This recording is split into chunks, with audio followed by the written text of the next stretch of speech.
Ayan guys, nagluto ako ng fresh na noodles and pansit. Tapos ang ginamit ko is yung tira-tira na sako, yung baboy.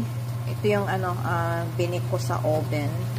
Tapos may tirang isang pirasong hipon. Nasaan na yung hipon? Ginayak ko siya ng maliliit. Tapos yan, nilagyan ko na lang siya ng carrots at saka repolyo. Ayan. Tsaka itong meatballs, nilagyan ko lang siya ng 3 piraso. Ako lang naman ang kakain nito. So, yan. Simpleng simpleng tanghalian lang natin to guys.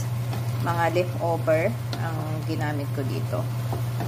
So, yan. Thank you guys for watching.